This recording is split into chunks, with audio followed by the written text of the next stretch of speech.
Vous savez qu'on finit toujours avec un exemple. J'espère que d'autres d'entre vous auront une expérience à partager, mais je vais demander à Guy. Oui. Je vais demander à Guy de partager. Bonjour. OK. Ce que je vous apporte ce matin, c'est vraiment un survol. Si j'avais tout écrit, on repart à une autre prédication. J'ai eu pitié de vous. Alors, voici. Je commence comme ça. J'avais un ami, ce qu'on appelle un best friend. Le genre de personne que vous pouvez lui confier votre vie, votre famille, votre argent, n'importe quoi. Puis vous n'avez pas peur même d'y tourner le dos parce que c'est votre best friend.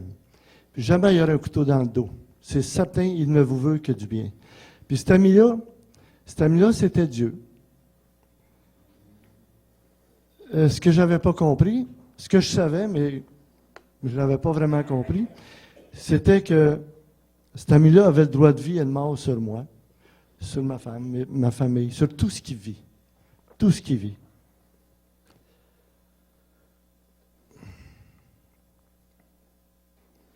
C'est lui qui décide quand ça commence, c'est lui qui décide quand ça finit, et même de la manière. Le 30 juin 2005, Céline et moi, nous avons passé la journée avec mon garçon Régent. Il s'était acheté une maison, puis on était allé travailler avec lui toute la journée. Après souper, nous sommes partis de chez lui. Il nous a fait un beau grand sourire, il nous a envoyé la main. Puis il était heureux, ça se voyait. C'est la dernière fois que je l'ai vu vivant. Quelques heures plus tard, en pleine nuit, un policier se présente chez nous pour nous annoncer que Régent avait été décédé d'un accident de voiture. Je vais vous donner une petite idée de ce que ça fait. Puis c'est pas ça, mais ça ressemble à ça. Avez-vous déjà tordu une serviette pour sortir toute l'eau qu'il y a dedans?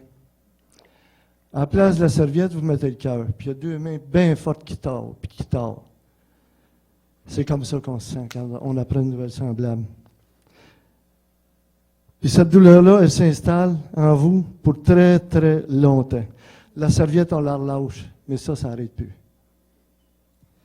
Ça s'installe pour rester. Nous sommes allés à l'hôpital pour l'identification. C'est comme à la télévision. Il y avait un drap. Puis là, ben, tu dis que c'est ton garçon. Puis quand je l'ai vu là, moi, je disais, va-t'en, reste pas là. Je vais prendre ta place, puis toi, tu vas t'en aller.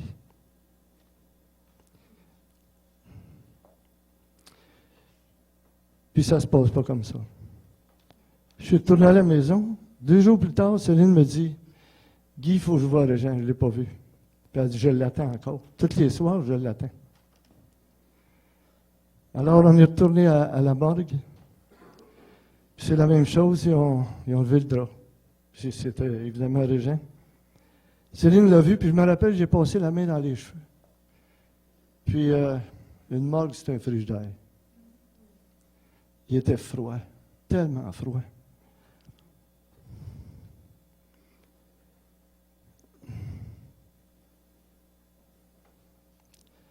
Nous sommes retournés à la maison, puis on a eu à passer le temps des funérailles. C'est atroce. J'en parlerai même pas, mais je ne souhaite pas ça à personne. Ensuite, c'est le retour à la vie normale de tous les jours. Je vais vous décrire ça un petit peu. Tous les matins, tu te réveilles, puis à ton réveil, tu es de bonne humeur. Tu te sens bien, la vie est belle. Ça dure environ 20-30 secondes.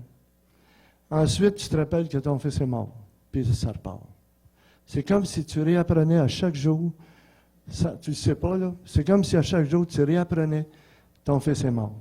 Puis tu sais que demain, ça va être pareil. Puis ça dure longtemps.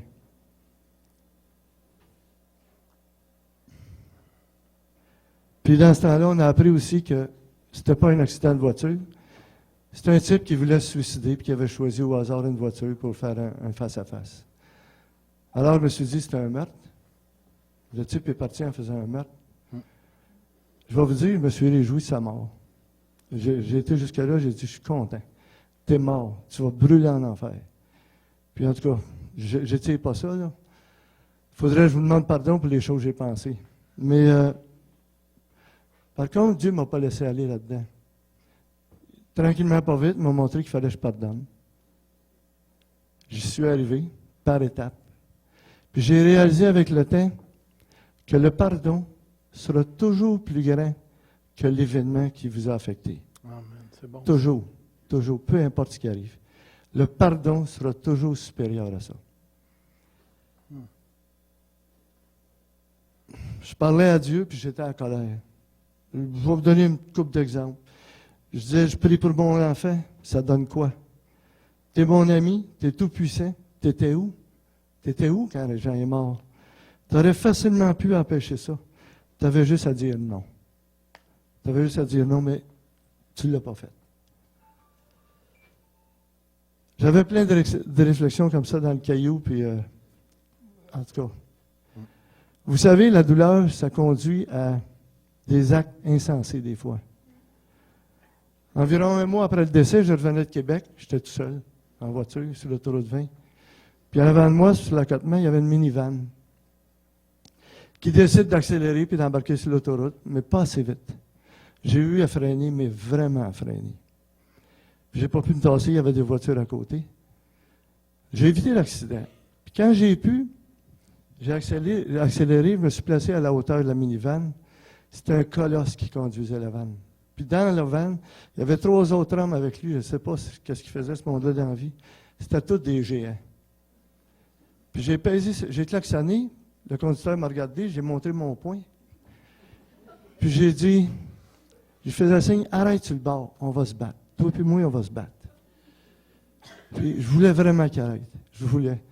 Puis le type a regardé en avant. J'ai klaxonné une deuxième fois. Il m'a regardé, puis je disais, arrête. Toi et moi, on va se battre. Je pense que je l'ai fait 3 fois. Puis, bon, heureusement, il n'a pas arrêté, vous m'avez vu. J'aurais pas fait long, juste un des 3, puis c'était fini. Mais moi, je me disais, si par bonheur, il arrête puis il se bat, je vais manger la râtelée de ma vie. Il va peut-être même avoir des morceaux qui vont briser. Mais pendant un 10-15 minutes, je vais oublier la première douleur, puis je vais penser à la deuxième. C'était juste pour ça que je voulais me battre.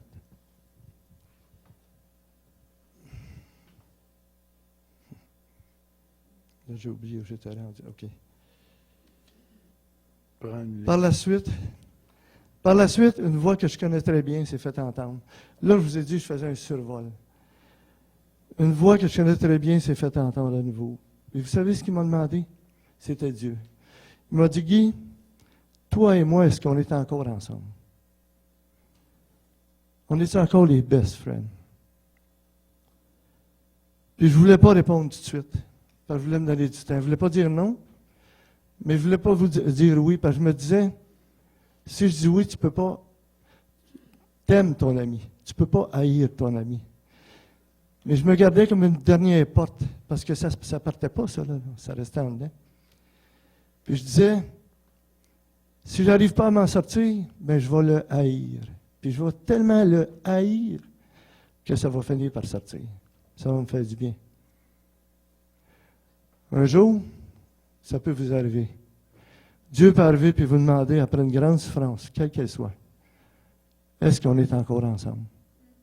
Est-ce que toi et lui, êtes-vous encore ensemble? Puis la réponse va être personnelle. Ça ne sera pas vous et votre femme, ça va être vous, tout seul avec Dieu, que vous aurez à répondre. Et ce sera votre réponse.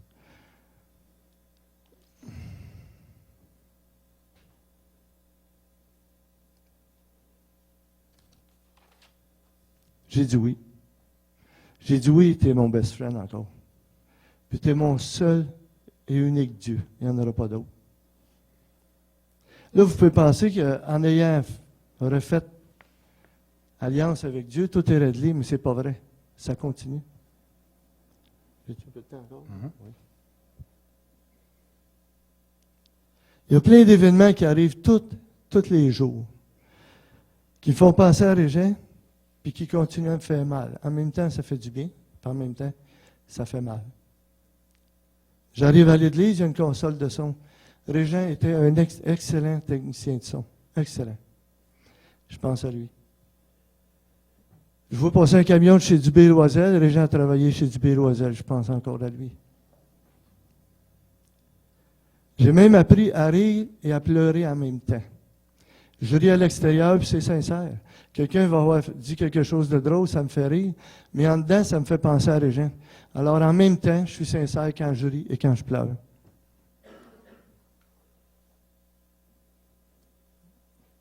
L'été passé, on était à Saint-Hyacinthe, à la piscine publique, Céline et moi.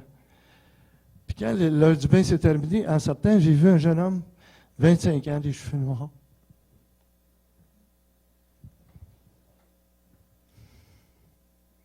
C'était une copie conforme de Régent. Pareil, pareil, pareil. Je suis allé m'habiller, puis je me suis assis proche de la sortie. Puis je les ai vus sortir. Il était avec sa femme, puis un enfant de 2 ans environ. Puis il avait l'air d'un bon père. Puis sa femme avait l'air gentille. C'était une belle famille. Je les ai regardés aller, ils ont sorti. Puis quand je les ai vus embarquer dans l'auto, il y avait une vieille voiture. J'ai dit, Dieu, donne-y une belle voiture. J'ai prié pour lui. Mais il ressemblait à Régent, ça se peut pas. Un jour, j'aurai le privilège de mourir et j'irai près de Dieu, mon meilleur ami, et avec Régent. Parce que pendant que je suis ici avec vous, Dieu garde précieusement Régent à côté de lui parce qu'il avait la foi en Jésus, son Sauveur. Juste pour ça qu'il est au ciel. Mais je le sais qu'il est là, parce qu'il avait la foi. J'ai tellement hâte, je vous dis, j'ai hâte que ça arrive. Puis ça va se passer comme Dieu veut que ça se fasse, puis quand Dieu veut que ça se fasse. Puis de toute façon, j'ai 62 ans, puis quelques années, ça va passer vite.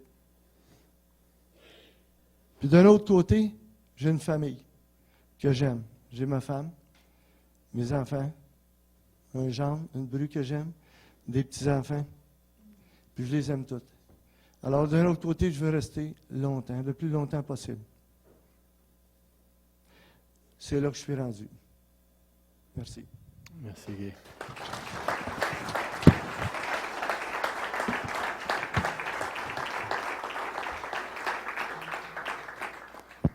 Vous avez remarqué la question que Dieu a posée?